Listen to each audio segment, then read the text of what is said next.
19 h et aujourd'hui on va vous parler d'un événement, un séminaire itinérant qui s'installe cette année en Tunisie et pour nous en parler j'ai le plaisir d'accueillir Manel Krichen, étudiante à l'ISG Tunis et membre d'AISEC Tunisie. Vous comprenez donc que c'est l'AISEC qui est membre, partie prenante en tout cas de ce séminaire dont va nous parler Manel Krichen. Bonsoir. Bonjour. Merci d'accepter l'invitation. Merci à vous, ça fait énormément plaisir. Merci, plaisir partagé. Nous, en tout cas, on adore mettre en avant des événements qui sont surtout organisés par ces clubs universitaires. Et puis AISEC, c'est une institution, en fait. C'est une organisation. Ça avec toute l'expérience. Donc, l'événement s'intitule MEAIXLDS, qui veut dire Middle East and Africa Exchange and Leadership Development Seminar. Et puisque c'est hyper long, donc l'abréviation est MEAIXLDS. Et qui aura lieu donc cet événement après-demain, du 9 au 13 avril 2025, donc sur 5 jours consécutifs, et ça sera à Hammamet. Alors, juste on remet un petit peu le contexte. Est-ce que vous pouvez nous expliquer un petit peu, d'abord AISEC peut-être, pour ceux qui ne connaissent pas l'AISEC.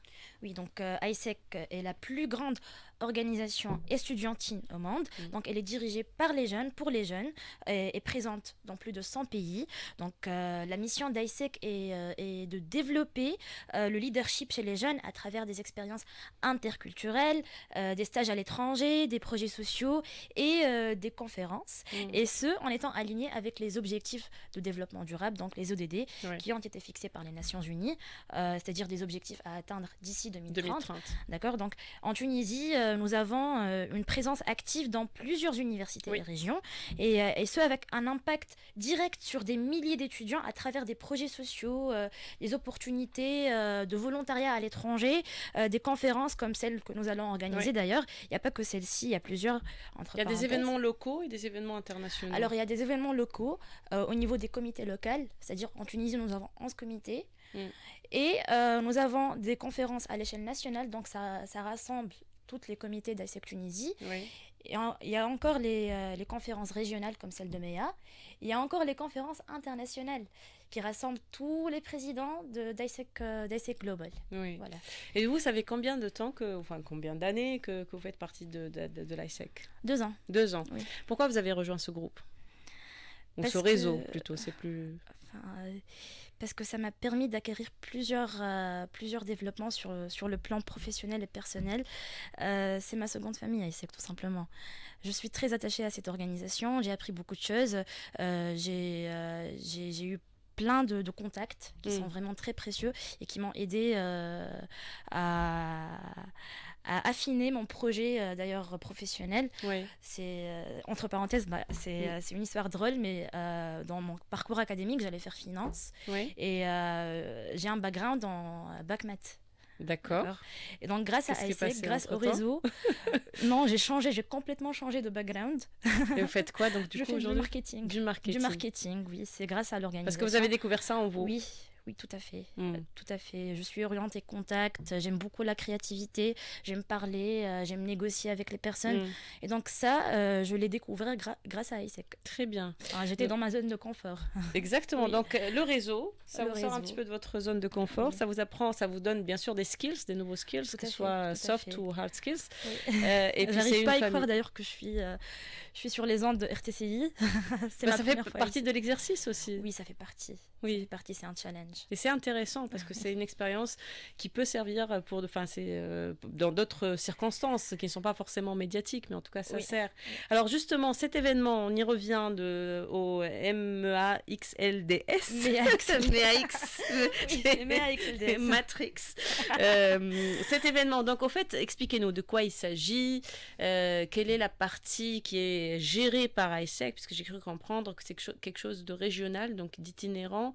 C'est pas toujours la Tunisie qui organise. C'est pas toujours la Tunisie. Voilà, l'année dernière, elle a été organisée au Maroc. Ok, expliquez-nous un petit peu. Donc, j'y reviens. Le Middle East and Africa Exchange and Leadership Development Seminar, que l'on abrège beaucoup plus facilement, mais avec CLDS, puisque c'est très long. Donc, c'est la plus grande conférence annuelle d'AISEC dans la région MEA, donc le Moyen-Orient et l'Afrique. D'accord, donc c'est une conférence itinérante, c'est-à-dire qu'elle est organisée chaque année dans un pays hôte différent. Et donc du coup cette année, la Tunisie, elle est honorée d'être pays hôte. Ça veut dire que c'est nous qui organisons quand même. Oui. Okay. C'est AIESEC particulièrement. Oui.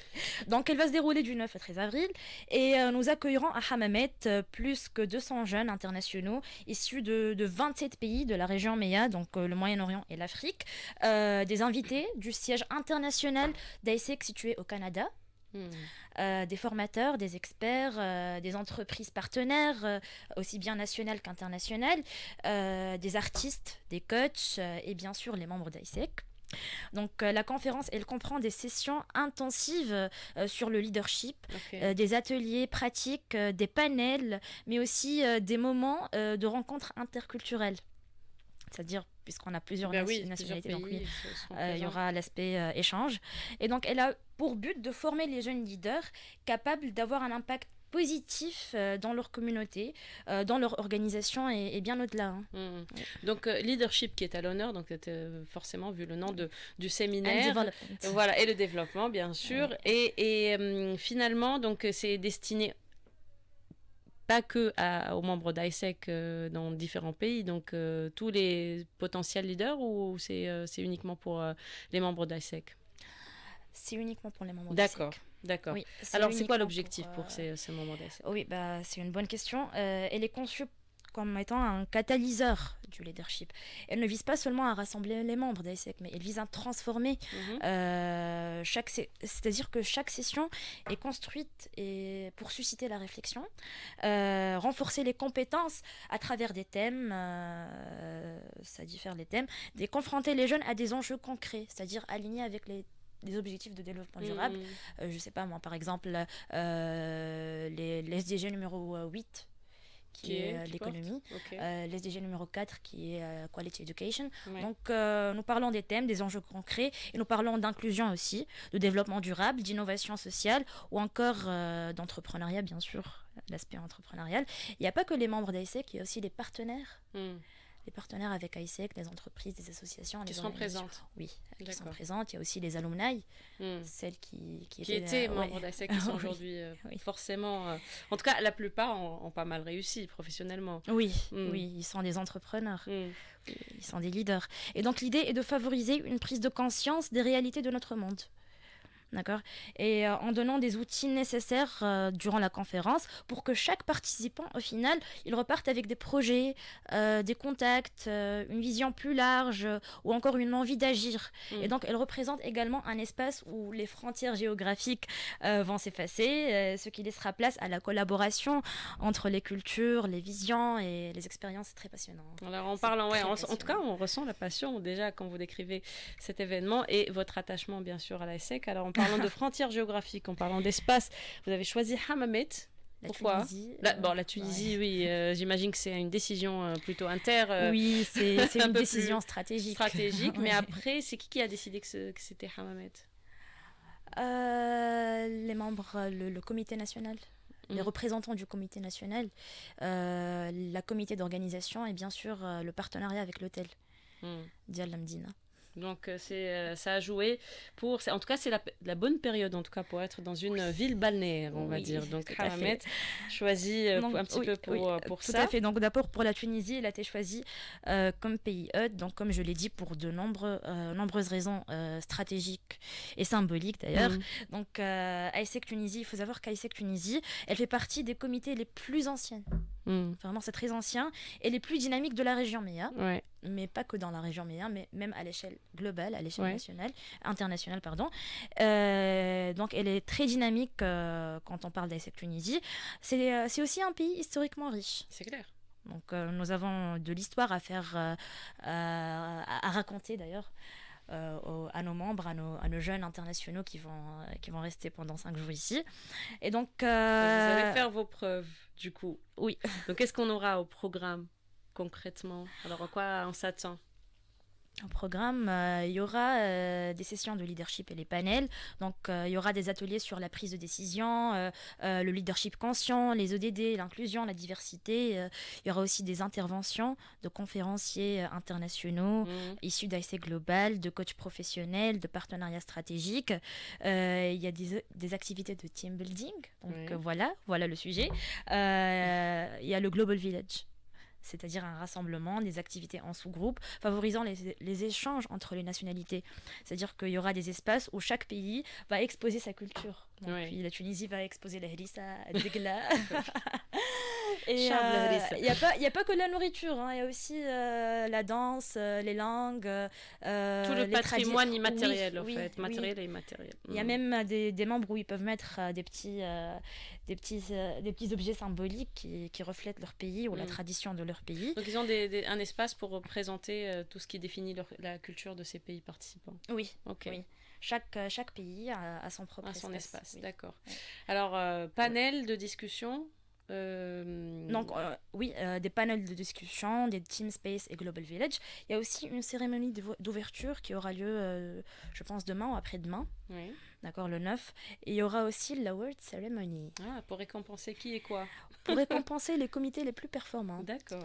Il y aura des indicateurs comme l'impact social, le nombre d'opportunités créées, la qualité des expériences, l'aspect communication, tous les aspects, tous les indicateurs. Et il y aura aussi un gala night.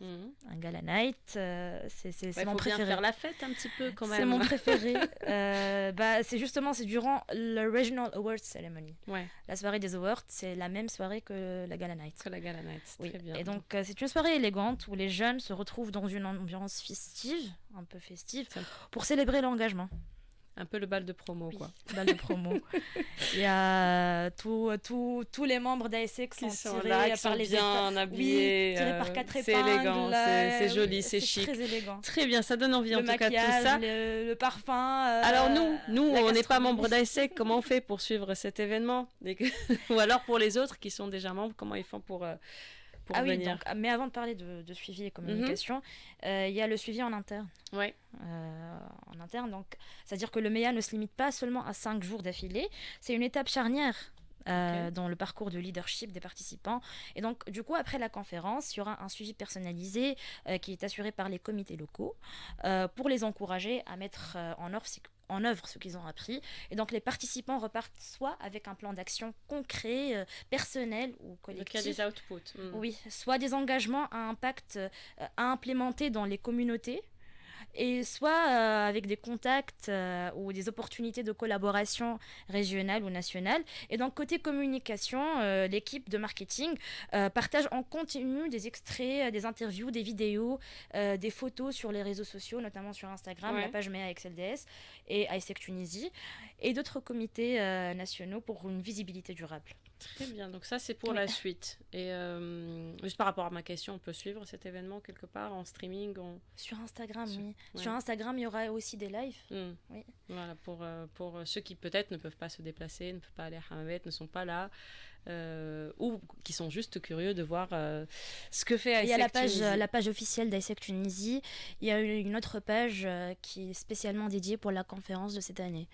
Très bien. MEA XLDS. MEA XLDS. Ou alors MEA Conferences. Trouver toutes les informations. Oui. Cet événement, bien sûr, a été, en tout cas, a pu être mis en place grâce à pas mal de partenariats, je pense. Oui.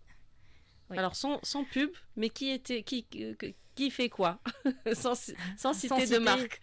Sans citer, d'accord. Donc, il faut savoir que l'organisation d'un événement de cette envergure ne serait pas possible sans l'appui d'un écosystème local mobilisé autour d'un objectif commun qui est de valoriser et responsabiliser la jeunesse tunisienne dans un cadre international. Et donc, nous avons eu la chance de pouvoir compter sur la collaboration de plusieurs partenaires du secteur privé, des institutions institutions académiques, d'associations tunisiennes et même des associations internationales, puisque les comités ne sont pas limités seulement aux Tunisiens. C'est collaboratif. Oui, tout à fait. Donc certains nous ont soutenus matériellement, financièrement, d'autres par des produits, des services ou encore des formations. Et leur engagement témoigne d'un intérêt croissant pour l'investissement dans le capital humain, d'une volonté réelle de soutenir des initiatives structurées. Mais vous avez aussi envie que l'État se joigne à ce genre d'initiative. Oui. Donc il y a un message là aujourd'hui? Oui, tout à fait. Okay. Donc au-delà de ces partenariats, qui sont précieux d'ailleurs, notre objectif est aussi d'envoyer un message clair à l'État tunisien et à ces institutions-là. Donc AIESEC est bien là. Nous sommes bien là, nous sommes actifs, nous sommes engagés et nous sommes prêts à collaborer. Donc nous pensons que le gouvernement tunisien a un rôle clé à jouer pour encourager, appuyer, intégrer des structures comme AIESEC dans des politiques de jeunesse, d'éducation non formelle, d'emploi et de diplomatie culturelle. Donc un événement comme le MEA ex-LDS est un véritable levier d'image pour la Tunisie, d'attractivité territoriale, de rayonnement international pour notre pays. Et donc, du coup, nous aimerions voir plus de reconnaissance institutionnelle, plus de synergie, on va dire, avec les ministères de jeunesse, par exemple, de l'enseignement supérieur, de l'économie et des affaires étrangères, mais aussi du ministère du tourisme, parce que nous accueillons chaque année des centaines de participants étrangers. Donc, il y a pas mal de ministères avec lesquels vous pouvez collaborer. Oui, car nous travaillons justement à former les futurs leaders, les cadres, les entrepreneurs, les citoyens responsables de demain. Et donc, certes, AIESEC est une organisation apolitique, elle est indépendante, mais elle est profondément complémentaire à la vision d'un État qui investit dans sa jeunesse. En politique institutionnelle, bien sûr. Oui, tout à fait. Alors voilà, message très clair, porte ouverte, main tendue vers un dialogue collaboratif avec les institutions publiques et donc le gouvernement, si jamais il y en a qui sont à l'écoute en ce moment même, c'est l'heure des l'heure de pointe, le prime time de tous ces cadres-là qui sont dans leur voiture et qui nous écoutent. Alors un dernier mot justement, alors cette fois-ci aux jeunes Tunisiens, qu'est-ce que vous leur dites? Jeunes, vous avez du potentiel tout simplement. Vous avez du potentiel, vous avez une voix, vous avez votre place dans la belle Tunisie, mais aussi dans le monde. Et donc nous avons, en tout cas moi, j'ai eu la chance de vivre une expérience qui dépasse le cadre académique. J'ai appris à diriger. J'ai un small business entre parenthèses. Très bien. Oui, à travailler en équipe, à innover, à rêver plus, oui, et à rêver plus grand que les frontières. Et donc AIESEC, c'est un espace d'action, de confiance, de transformation, parce que j'ai pu sortir de ma zone de confort. C'est quoi le small business sans indiscrétion? Ou alors juste c'est un service? Je vends des poudres de super aliments. Comme le matcha, la spiruline. Ah, d'accord. Très bien. Donc, on est dans le healthy, on est dans le bio, on reste un petit peu dans les ODD. Très bien, d'accord. Voilà, donc on peut se lancer. Vous êtes encore étudiante, c'est ça? Oui, je suis encore étudiante. On peut faire les deux choses en parallèle. C'est, je pense, parmi les choses que nous offrent des institutions comme l'AIESEC. Oui, c'est pas seulement que du développement personnel, c'est aussi du développement professionnel.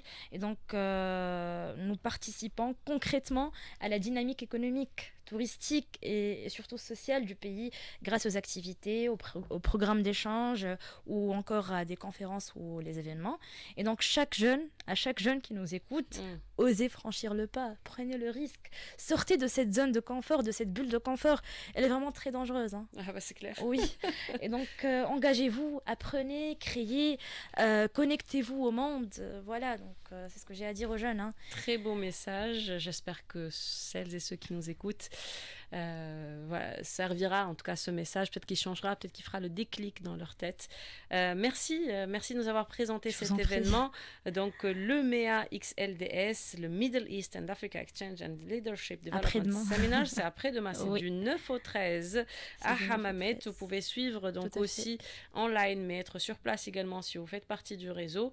C'est autour du leadership, autour du développement, autour de comment prendre les rênes de sa vie et de de son plan de carrière, de professionnellement manager son équipe, etc. Donc tout ça sera décliné avec des invités de marque. Merci Manel Kilichen. Je rappelle, vous êtes étudiante à l'ISG Tunis, et vous êtes aussi membre d'ISEC Tunisie. Vous êtes chargée de relations externes. Voilà, c'est pour ça que vous êtes là aujourd'hui pour nous en parler. Merci beaucoup, bon vent et bon courage. À peine 2 jours, no stress, tout va bien se passer. Je vous enverrai les photos et les vidéos. Merci.